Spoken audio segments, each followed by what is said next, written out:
సిద్దిపేట జిల్లా చేర్యాల మున్సిపాలిటీ పరిధిలో జరిగిన వార్డు ఎన్నికల ఫలితాలు ఉత్కంఠభరితంగా వెలువడ్డాయి. 1వ వార్డులో కాంగ్రెస్ అభ్యర్థి ఒగ్గు వెంకటమ్మ 140 ఓట్ల మెజార్టీతో విజయం సాధించారు. 2వ వార్డులో కమలాపురం గీతాంజలి బీఆర్ఎస్ తరపున పోటీ చేసి 223 ఓట్ల మెజార్టీతో గెలుపొందారు. 3వ వార్డులో కొమ్ము రాజేశ్వరి కాంగ్రెస్ అభ్యర్థిగా 450 ఓట్ల భారీ మెజార్టీతో విజయం సాధించగా 4వ వార్డులో నిమ్మ సుప్రజ బీఆర్ఎస్ అభ్యర్థిగా 391 ఓట్ల మెజార్టీతో గెలిచారు.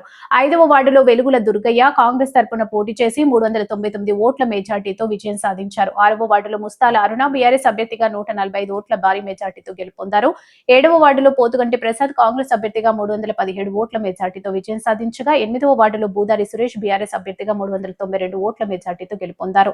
9వ వార్డులో వీరబత్తిని సదానందం బీఆర్ఎస్ తరపున పోటీ చేసి 337 ఓట్ల మెజార్టీతో విజయం. 10వ వార్డులో మేడిశెట్టి ఉమా బీఆర్ఎస్ అభ్యర్థిగా 153 ఓట్ల మెజార్టీతో గెలుపు.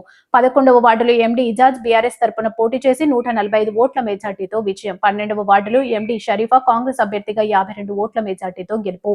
ఈ ఫలితాలతో విజేతలు తమ తమ వార్డులో ప్రజలకు సేవ చేయడానికి కట్టుబడి ఉంటామని తెలిపారు.